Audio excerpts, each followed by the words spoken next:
exciting to come your way every Wednesday with your favorite business development program on Radio Masterclass. Masterclass will remain powered by Joy Business in this year 2021 and will continue to be brought to us by Goyle. Goyle, they say good energy. Goyle, Yenara, Yedia. It's the 20th day of January in the year 2021.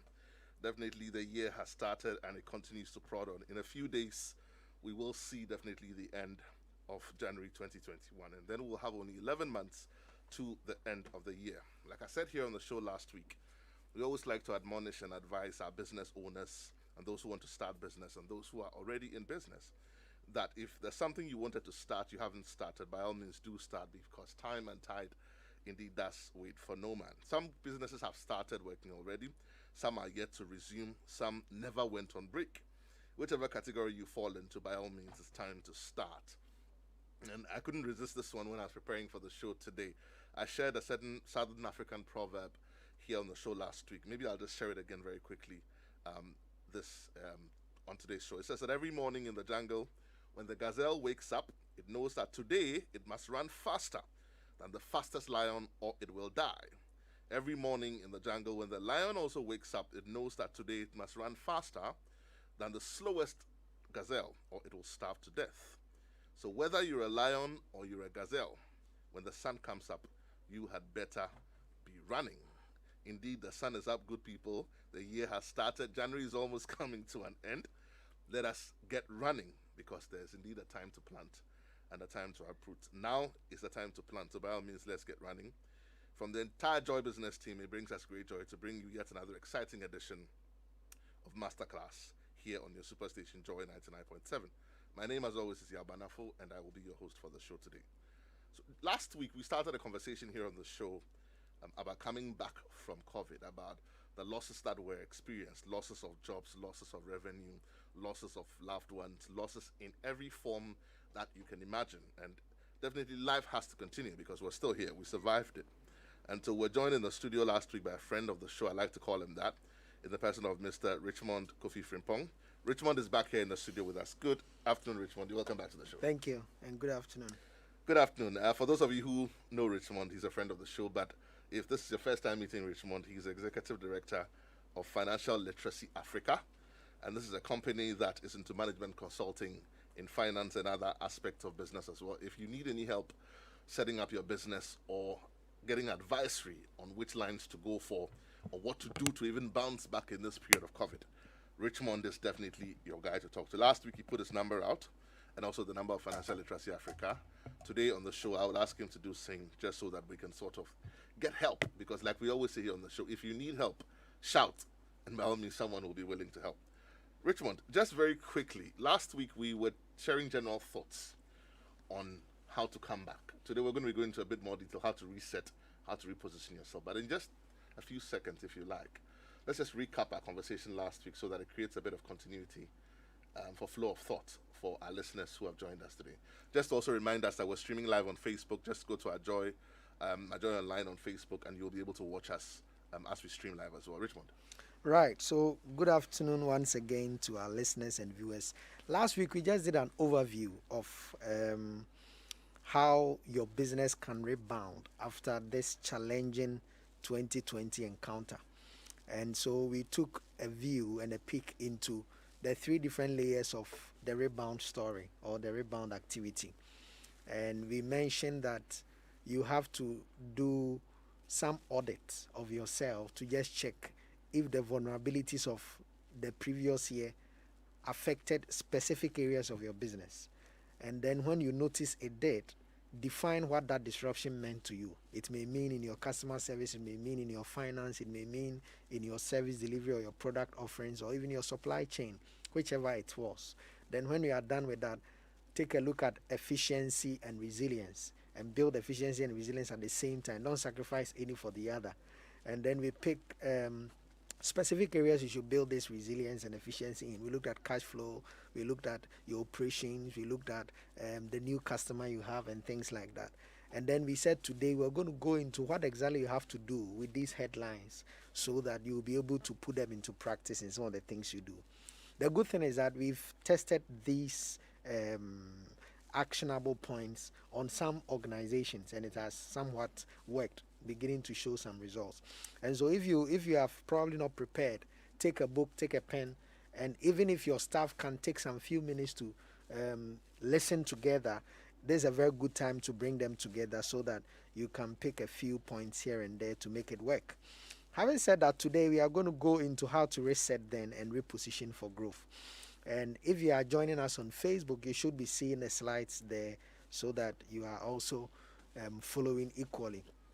The outline is just going to be about 4 different slides. I'll look at the reset tactic, I'll look at the vulnerabilities, I'll look at the alternative funding sources, and then I'll look at what I call revenue growth, margins capital, operations margin capital, and then I'll look at capital efficiency.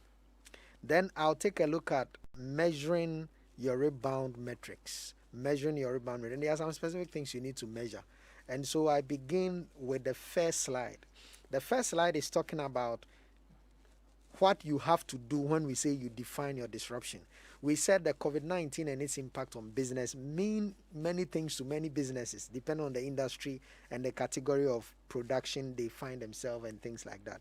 So how has the market changed in terms of the disruption for you? And for you to be able to tell and to be able to put a finger on that, there are just about 4 things you need to answer for yourself and for your business. Number 1 is to review your target market and audiences. So your business has a market. Your business has some audience. And so you have to now pick these pointing questions to check if in case the disruption has affected anything, because you can't go about resetting when you don't know what exactly you have to reset and reposition. So the first one is your audience the same? Based on what happened, the COVID-19 and the way supply chain was disrupted, demand and supply was disrupted, do you still have the same people who were patronizing on the product or service you are rendering?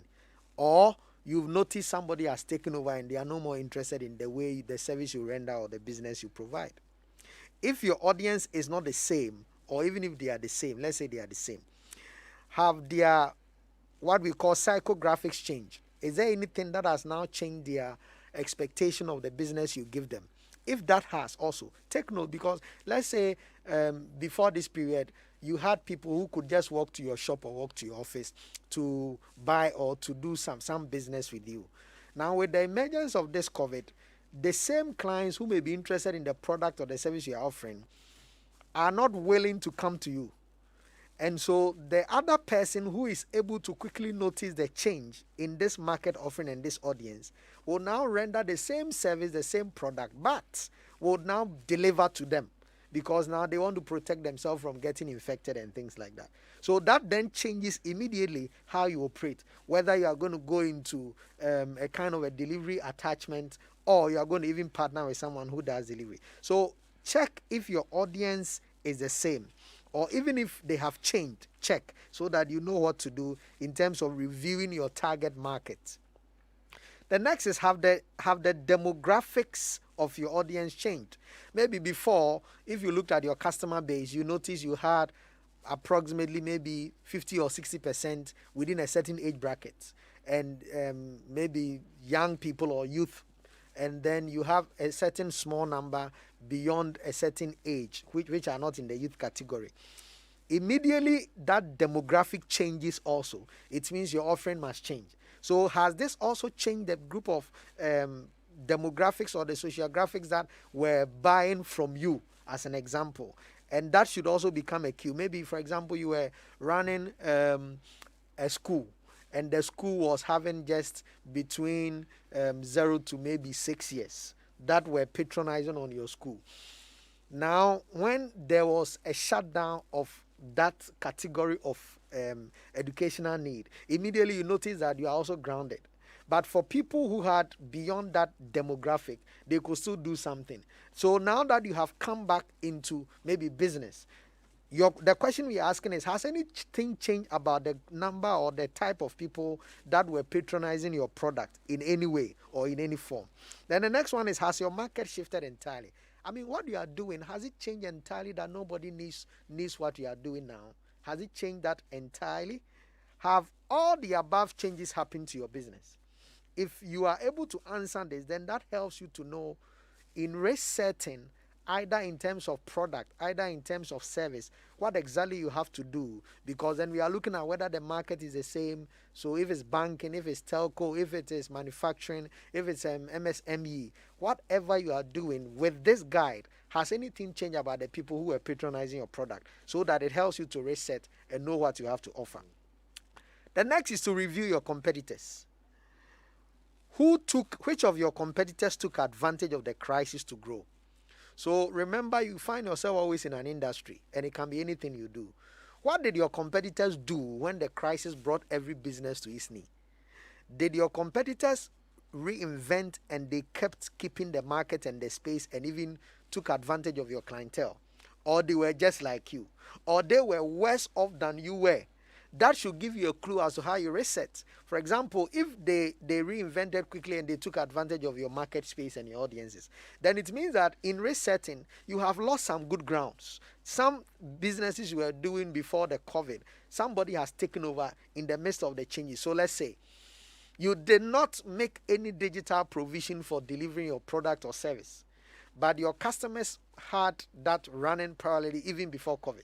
And so the moment it was difficult to have a facial physical encounter, they were still running. People could still buy. People could still pay, because maybe they had online shops. They had payment systems running. But you were still having a teller sitting in your office, or you were even taking your small car to deliver things for people.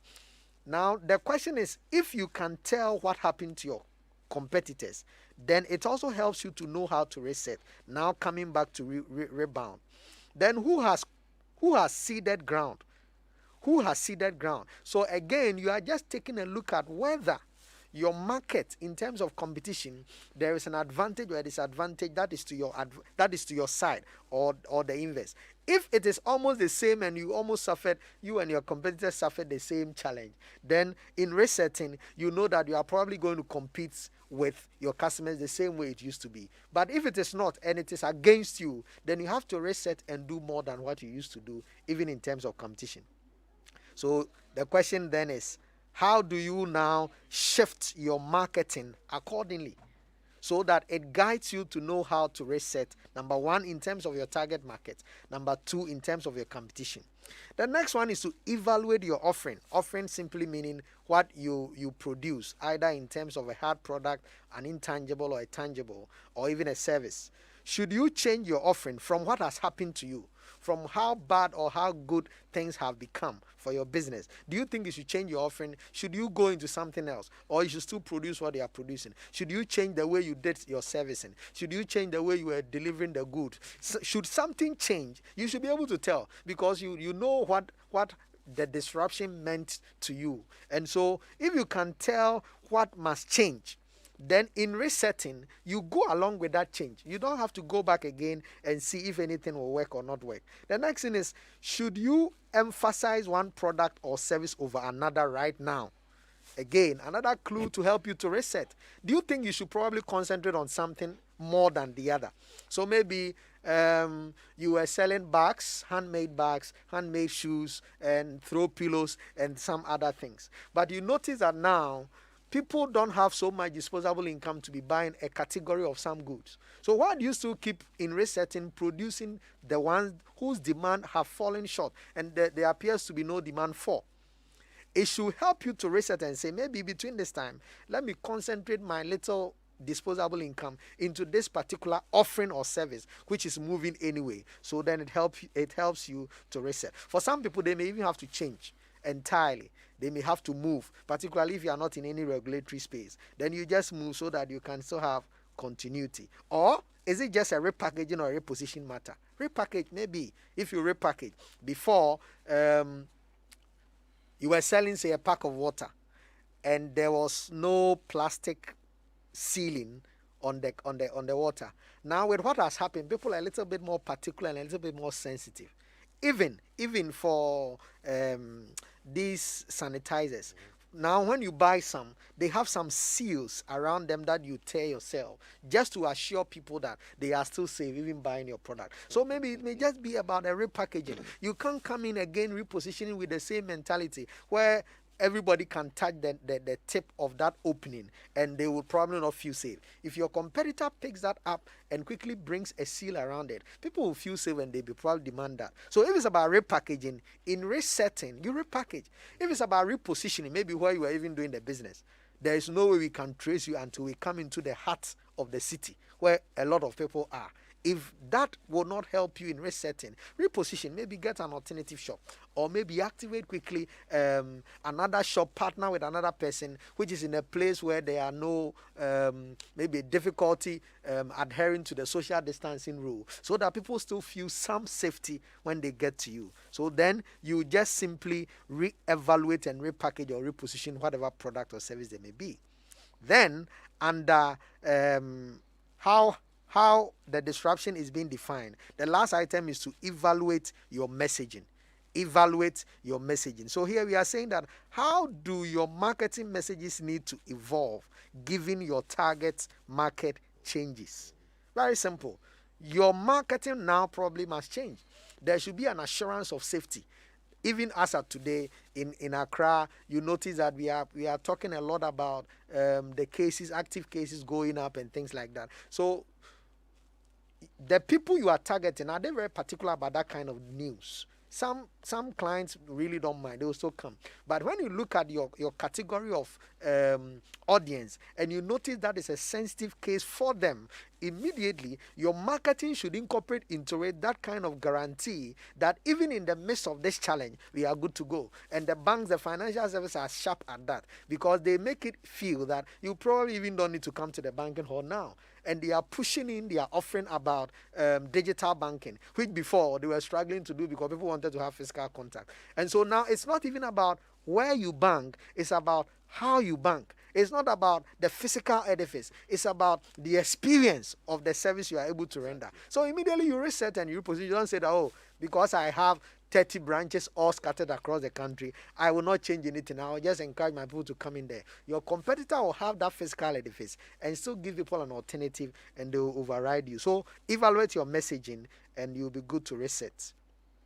The next thing you do is to identify and now ring fence your system vulnerabilities. We said that there are some gaps that you notice that within that space of the COVID, your business you almost lost the business.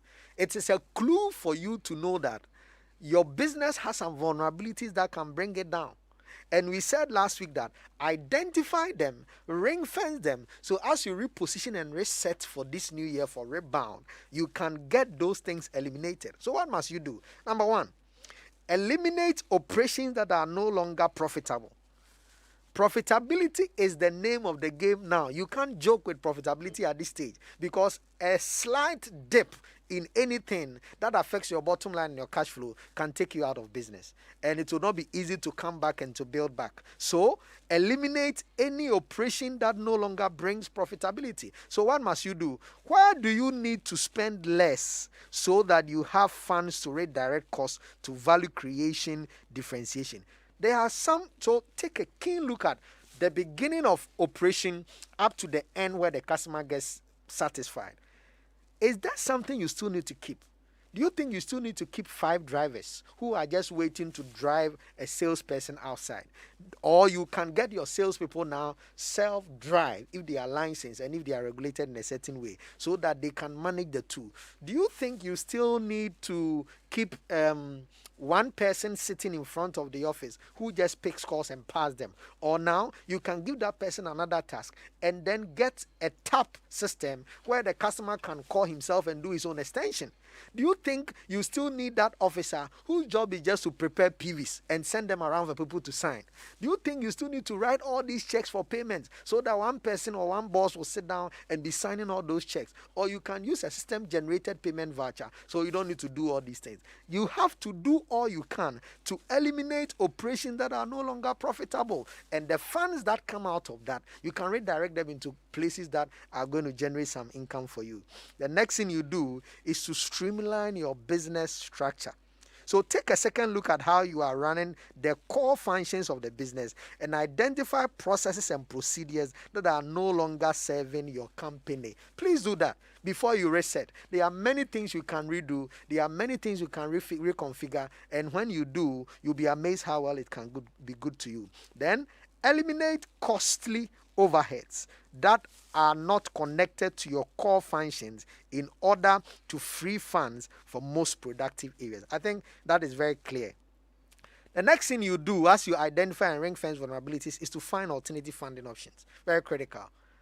When all these things is said and done and you have internally reconfigured things and you have done all the things you say you should do, there should be a point where you take a look at your funding alternatives. So there are two critical funding alternatives you can be looking at.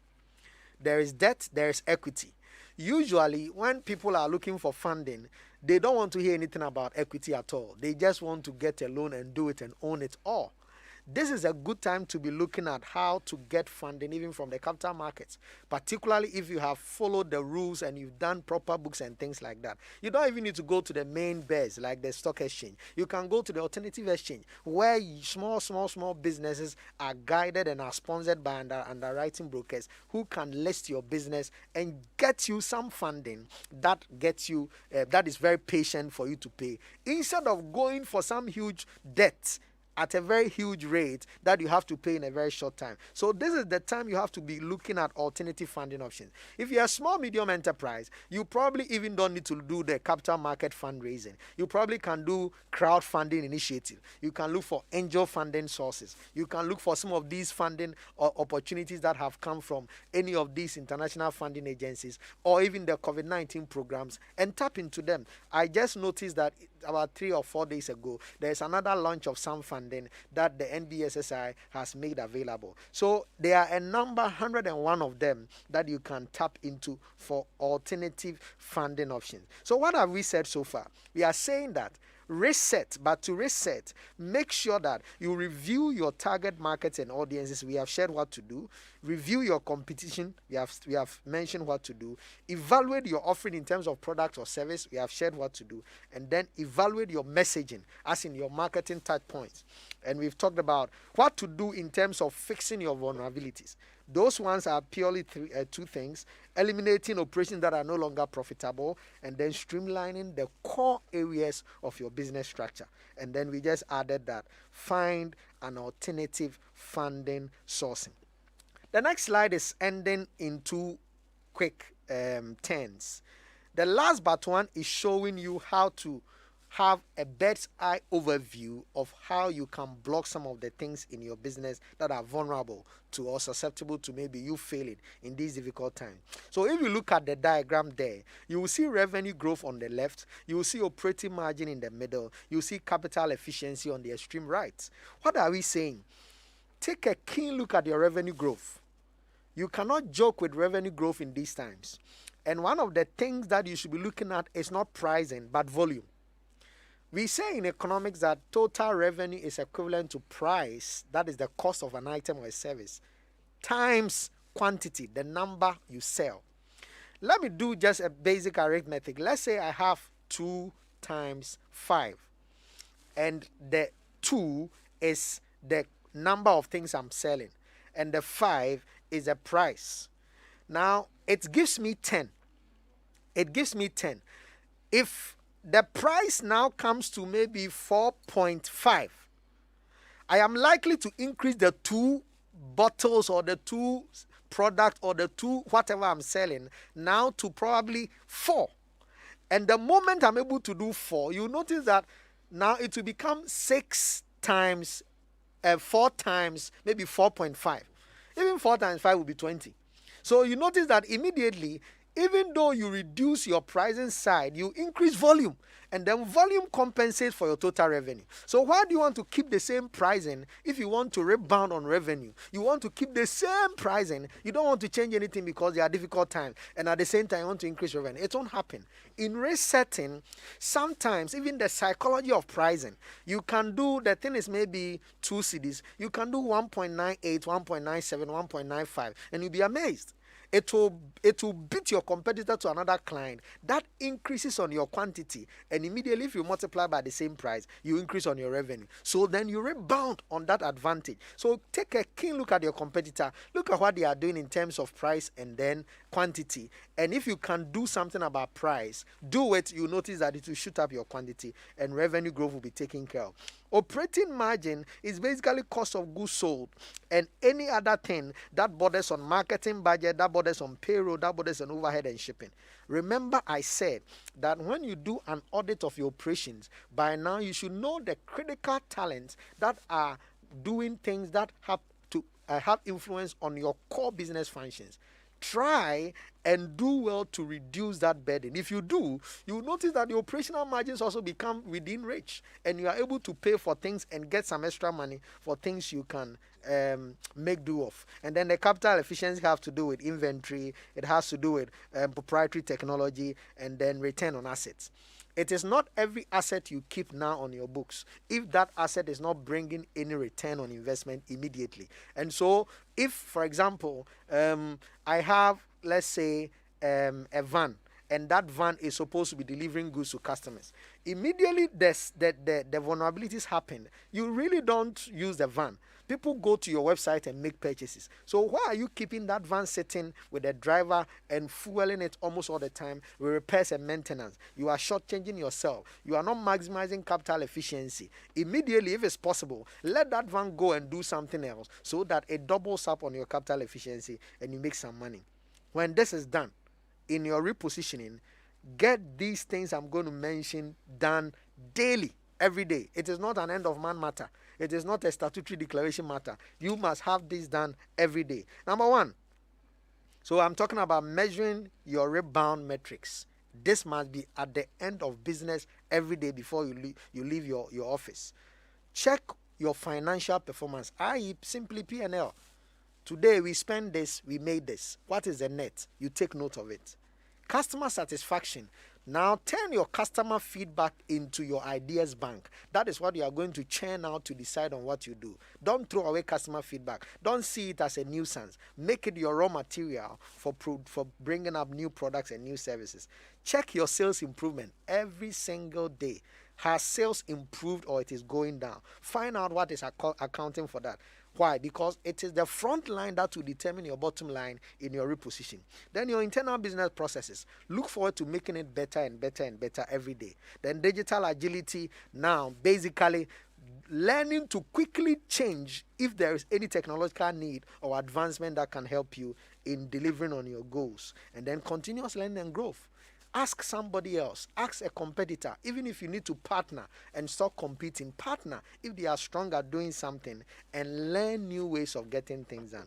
If you are able to get these things done, friend, I am trusting and I'm believing that you will be able to reset and reposition for growth in the next few days. Thank you.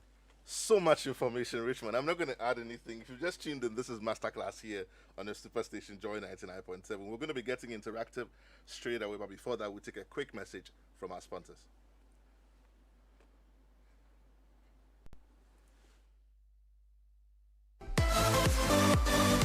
Joy Learning is 1 year old. Oh yes, we are. And there is so much to share. For starters, just share a picture of yourself in your school's anniversary dress or your school's ceremonial dress and be part of the ever-entertaining uniform challenge. The special Joy Learning at 1 edition. Post your picture on your Instagram page and tag us at Joy_Learning TV. The most beautiful uniform and the most well-dressed students get the opportunity to win beautiful Joy Learning at 1 souvenirs. So it's time to share your most beautiful pictures in your school's anniversary and ceremonial dresses and win. Be part of the Joy Learning at 1 anniversary uniform challenge. Joy Learning at 1, celebrating impactful television teaching and learning. Joy Learning.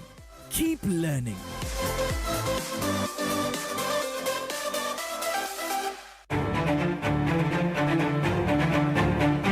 The Masterclass is in session, and you can interact with us via Facebook at Joy Business or at Joy 99.7 FM. And if you tweet, the handle is at Joy 997 FM. Don't forget to hashtag Masterclass. You can also send us a text on 1422 across all networks, or join the WhatsApp conversation on 0244 340437, and our facilitators will address your concerns.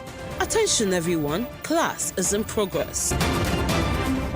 Welcome back. This is Masterclass. Going cashless has never been this convenient and exciting. Goil's e-payment systems is now compatible with G-Link and the National Payment Platform. Now, you can use your G-Link card on Goil's POS machines to purchase fuel.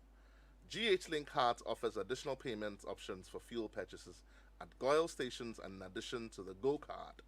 Every fuel purchased is recorded automatically on your monthly bank statement, helping cardholders track and manage their expenses.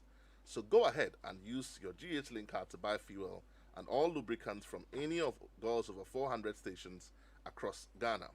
Go cashless and protect yourself and stick to all the COVID-19 hygiene protocols in these times. Goil, they say good energy. Goil, Yenara, Yedia. We're getting interactive straight away. Numbers to call 0302-216-541. That's 0302-216-541. Otherwise, send us a comment on 055-1111-997. That's 055-1111-997. You can also give us a call on 0302-216-541. We want to hear your thoughts, your experiences during COVID. If you've missed anything at all in this conversation, what did you do or what happened to your business during COVID, and what are you doing to get it back on track? We're sharing thoughts here in the studio with Richmond Frimpong, a friend of the show, and it's given us so much information. I'm not going to go over it again. We want to hear what you have to say. Pick up that phone, give us a call, 0302-216-541. I've got Ajiman Joseph from Committee 9 in Tema on social media, and he says, "Good afternoon, Masterclass. This is a great piece of information and coaching." I mean, I would have said the same thing. There's nothing else to say. There's so much information that has been shared this afternoon that we don't have to spoil it. We just have to leave it as it is so that it sort of settles in a bit. So I really do want to hear from you, our cherished listeners. What happened to your business during COVID? What did you do? What happened? How were you affected? How are you coming back? How are you rebuilding your business? We're sharing some thoughts here. Like I said, life is too short to make all the mistakes ourselves. So let's learn from other people. There's one thing you said to me that stuck with me this afternoon. While we're waiting for the phone lines to ring, I'll just ask this very quickly. Streamlining your business structure. You know, last week we're talking about how can one find value in a business that has sort of shut down already. And you just opened it up for us so clearly that even when your business is shut down, the business in itself as it sits there has value. Right. Because you've been adding value to it all along. Let's talk about streamlining your business again. There are things you mentioned. Do you need to keep the number of drivers you keep? Can you push the cost from CAPEX to OPEX? Do you need to buy those cars? Can you rather rent them when you need them? Can you deal with the other issues? People talk about the fact that if my arrows are traveling in a rented vehicle, what about security or information? There are ways to go around it. How do we take away the cost that now becomes excess cost? Right. So again, just so that people can appreciate it better. So we mentioned that when you are doing this review, you have to look at activities that are centered to the core of you running the business. So is there something that is happening now that is a cost item to you that if you take out, is going to distort service delivery or is going to affect the customer? Those ones, put them aside. Are there other things you can probably look for an alternative? Just an example. Let's say I have a transport unit and I have about 4 motors that stand by and I have maybe 2 cars that are on the other side. And all I do is that my frontline people, salespeople, some go with the car, and then if I need to deliver letters or receive letters or do any form of delivery, my motor riders go. Now the business is down. You have the motors parked, you have the cars parked. But you notice that because you went there, your competitors have taken over, but they didn't have the strength of, say, your motors. Immediately, you can go into partnership and take the delivery part of that same business so that you don't ground at zero. So in your resetting, you can reset at your strength because the motor being packed is cost and you are also not doing any delivery because you can't produce. So when we say streamline your business, it doesn't mean reset and come back to 100% the same thing you are doing. anything you can put light and fire into that can still bring you back into business, even if it means changing your offering, do it. And in this instance, the motors, for example, could be given as a delivery service to another client in partnership. Brilliant. And then you are good to go. You get some maybe commission or some bonuses on them. They pay for the fuel, they pay for the maintenance, and you are good to go until you are able to come back into full-time business. So instead of, or should I say, in addition to reviewing some of your processes, Right. and cutting out the ones that now have become excess, Right. you can also look to partnerships. You do. I mean, what are you competing for? Improve your situation. What are you competing for? You compete to get market share. Now, when you notice that remember we said, has your competition changed? You notice that your competition is ahead of you. Do you still want to compete? Then you need more funding. You don't have the funding. So partner, complement what they are doing. Look for what they don't have. Deliver on that service, and you are good to go. I have a caller on the line. Good afternoon. You're welcome to Masterclass. Your name, where you're calling from? Good morning, Masterclass. This is Ajman Joseph from Ghana. Right. Ajman Joseph, you're welcome to the show. Talk to me. Thank you, sir. Yeah, your guest needs very tangible coaching or information about it. Concerning, let's say you have an account, like you'll be gathering checks, signing checks, and sending them to the bank. I want the official and driver taking him. But if you have an account left who is also who can drive, having a valid driver's license, after gathering those checks to the bank, then he can drive himself. I think it's very good for the sake of this case. Do you add up something to his salary? Okay. I get the question. Thank you for calling. His point is that in the restructuring process, if you had, let's say, an accountant and a front desk person, and now you have to let one go because you're restructuring, but one can do the job of the other, so he adds on the responsibility. Well, would you recommend that then you up the salary of the one who's taking on additional responsibility because you're letting go someone else and you're making about up to close to a 75% saving on their overhead? Again, you have to be careful at how you reposition. Don't hurriedly just top up because you have added another role, but check. So you can reconfigure the JD, and then if it's even possible, add it to their deliverables. When you add it to their deliverables and they're able to deliver, then it comes with maybe an additional bonus and not a regular statutory increase until you notice that that change has really affected your inflows and you are able to contain that. If you don't, you go ahead and quickly increase, and their deliverable or addition doesn't bring anything in addition, and you have to still look for money to even top up with a little you give to that person. So just manage it well and make sure that whatever the person is doing, it is not immediately being referenced as an increase. Just tweak their JD. Let's see if they're able to deliver. When they deliver as an extra, then it comes maybe an extra reward or an extra kind of remuneration, so that when they also don't deliver, it doesn't affect you in any way. Now, the last thing I'll say is that the example of the bank I had, if you had someone, for example, who was always taking money to the bank, and that was his job, he will clear the books, he will clear the cash count, and then take it there. Now, if you have a bank, you can tell the bank to come and pick it up. And it becomes something you cut off entirely. The bank will gladly come. It is safe. They count for you. They give you receipt at the same time, in real time, and at their own cost. Why don't you do that? So then you don't have to even add anything to that extra cost because you are bringing another person on board. Just look at those loopholes and complement any of your service providers in your supply chain. Interesting. So much information here. So much information. I think I have a bit of time to take a few more calls. 0302216541. Give us a call. Let's talk about your business. How are you coming back after COVID? How are you making changes to your business? What exactly are you doing? Let's share some thoughts. You can also send us your comments on 055 111 Let's talk about customer journey. Today, the customer is spoiled for choice.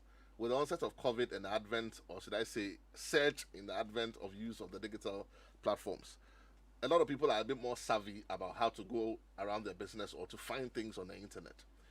The customer purchase behavior has changed. Share a bit of thought on that and what business owners should be looking for. When somebody's looking for, and I was talking to a gentleman last week, says, when I was looking for someone to fix my gas, I was trying to connect my gas cylinder to my stove, and I realized I was missing a certain connector. I went onto the internet, and the first thing I typed was gas connector. Is there nearest gas connector to me? And he turned on his location. Now imagine that you can do this work, but you are not on the internet. Clearly, that becomes a problem. Talk to us about the new customer perspective or purchase behavior and how that should be taken into account from a business owner's perspective. Now, I mean, the customer has changed. This COVID impact has changed the taste, the likes, the interest, the appeal, everything of the customer. So you are not dealing with the same customer you had pre-COVID. This customer now even gets about doing their own things themselves. If they want to inquire about something they want, they can inquire themselves. They will not even call you that I need this or that. And when they do, they get access to a number they can compare. So number one, get your customer database and have a physical experiential conversation with your customer as to what they need that you are not providing, or what they want that you don't have. And let them give you feedback, real feedback, as to if there was any alternative offering you needed to add, what would it be? That becomes a basis of your repositioning. The customer, that new customer, engage them in a survey, engage them in a conversation so they can give you real-time feedback. That should determine what you do. Don't do something and expect the customer to take it. So do the other way around. Engage the customer, inquire of their satisfaction, inquire of their experiential expectations, and then based on that, change your offering, change your service, and make them happy. Other than that, you will lose them out. Reverse engineer your solution so Simple. that it's no longer just you to the customer, but it's the customer to you and back to the customer. Right. We're going to be talking about this conversation a bit more going into next week. What are we supposed to expect? So next week we are going to look at different market scenarios and VUCA. Remember we talked about VUCA during the overview. Volatile, uncertain, complex, and ambiguous. We are going to look at the different scenarios that can happen now. What worse economic things are going to happen? What worse scenarios are going to happen in economic outlook? And if they happen, even now that you notice that the spike is going up, there are some business scenarios that you must quickly know so that you can have your sensitivity analysis as a business and prepare for those outcomes so you are not taken by surprise. One thing a business should do, looking at the spikes, 10 seconds. One thing, positioning yourself. The business should immediately put together, become like a COVID center, a COVID education center, and get their customers to even know before they hear, so that the customers can know that you are even aware of what is happening and you have made provision for them already. All too soon, we've run out of time, but there are 5 things you mentioned that every business should look for at the end of every business day. Check your P&L. Yes. Customer feedback, that's key. Check your sales improvements. Yes. Internal business processes, review them. We've talked about it. Digital agility. You must be able to be savvy in terms of all the digital offerings online, and it must be continuous learning for growth. Every single day. This is daily, not weekly or monthly. What are we looking forward to next week on the show? Next week, come back and let's show you what you have to do, looking at the economic impact and the changes and different market scenarios in terms of assuming you don't get business for the next 3 weeks, what must you do? Assuming you get a bigger offering and you don't have the ability to produce, what must you do? We are giving about minimum 4 different scenarios and how you should position yourself as a business to take advantage of. So much information today. We wish we could spend a bit more time talking, but I'm sure when we come back next week, we continue with this conversation and would like to get a bit more interactive. So when we open the phone lines next week, by all means, do get interactive. Pick up that phone, give us a call. This has been Masterclass here on your Superstation Joy 99.7. We've been spending time here in the studio with Richmond K. Frimpong.